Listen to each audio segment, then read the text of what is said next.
विधान न्यूज। जिस घर में हर रोज तुलसी माता की पूजा होती है, उस घर में कभी भी दरिद्रता का वास नहीं होता है। माना जाता है कि जो साधक देव उठनी एकादशी के विशेष मौके पर तुलसी माता और भगवान विष्णु के स्वरूप शालिग्राम जी का विवाह करवाता है, उसके परिवार में सुख समृद्धि हमेशा बनी रहती है। हमारे सनातन धर्म में तुलसी के पौधे को बहुत ही पवित्र और पूजनीय माना गया है। कार्तिक माह में आने वाली एकादशी के दिन तो तुलसी का महत्व और भी ज्यादा बढ़ जाता है, क्योंकि इसके अगले दिन यानी द्वादशी तिथि पर तुलसी विवाह कराया जाता है। अब जानते हैं कि तुलसी विवाह क्यों होता है। पुराणों में लिखा गया है कि माता तुलसी, जो अपने पूर्व जन्म में राक्षस जालंधर की पत्नी थी, और जालंधर बहुत अत्याचारी था। पूरे संसार के लोग जालंधर के अत्याचार से परेशान थे। यहाँ तक कि विष्णु भगवान को भी जालंधर ने ललकार कर युद्ध किया था। भगवान विष्णु ने तुलसी से प्रसन्न होकर उन्हें वरदान दिया था कि जब तक तुम मेरी पूजा में लिप्त रहोगी, तब तक तुम्हारे पति को कोई नहीं मार सकता है। कभी भी जालंधर युद्ध पर जाता था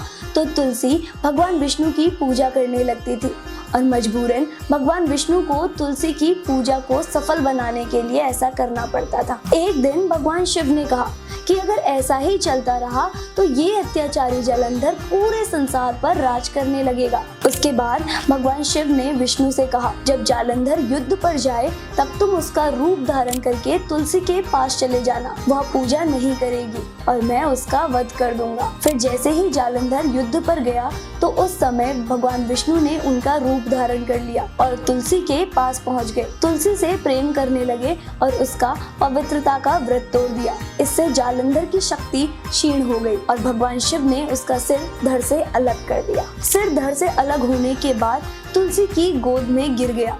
उधर से आवाज आई कि तुलसी, तेरे साथ छल हुआ है। ये वही है जिसकी तू पूजा करती थी, उसी ने ऐसा किया है। इसके बाद भगवान विष्णु अपने असली रूप में आ गए, जिससे तुलसी को गहरा आघात पहुंचा और कहा, भगवान, मैं बचपन से आपको पूछती रहती थी, आपने ऐसा छल मेरे साथ क्यों किया। उसी समय क्रोध में आकर तुलसी ने भगवान विष्णु को श्राप दे दिया। आपने मेरी भावनाओं की कदर नहीं की, पत्थर की तरह व्यवहार किया, इसलिए आप भी पत्थर बन जाओ। इस श्राप से पूरी सृष्टि में हाहाकार मच गया। समस्त देवता त्राही त्राही पुकारने लगे। तब माता लक्ष्मी ने तुलसी के चरण पकड़कर प्रार्थना की। तब तुलसी ने जगत कल्याण के लिए अपना श्राप वापस ले लिया और खुद जालंधर के साथ सती हो गई। खुद के एक रूप को पत्थर में समाहित करते हुए विष्णु जी ने कहा कि आज से तुलसी के बिना मैं प्रसाद स्वीकार नहीं करूंगा। इस पत्थर को शालिग्राम के नाम से तुलसी के साथ पूजा जाएगा। कार्तिक महीने में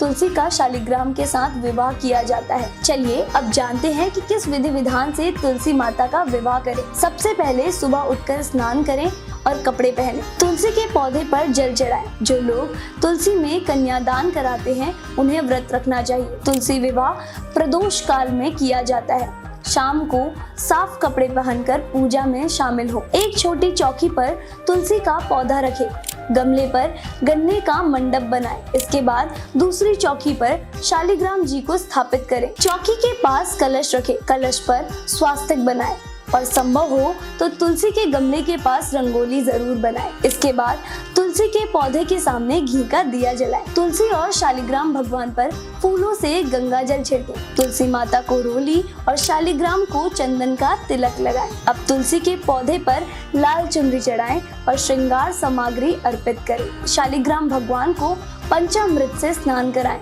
और उन्हें पीला वस्त्र अर्पित करें। तुलसी और शालिग्राम जी को हल्दी लगाएं। शालिग्राम जी को हाथ में लेकर तुलसी के पौधे के साथ परिक्रमा करें। मान्यता है कि शालिग्राम जी की चौकी किसी पुरुष को ही उठानी चाहिए। अब तुलसी माता और शालिग्राम जी की आरती उतारें। विवाह संपन्न होने के बाद उन्हें भोग लगाएं और लोगों को भी प्रसाद बांटें। आज के लिए बस इतना ही। विधान न्यूज के समस्त परिवार की तरफ से आप सभी को तुलसी विवाह की ढेर सारी शुभकामनाएं।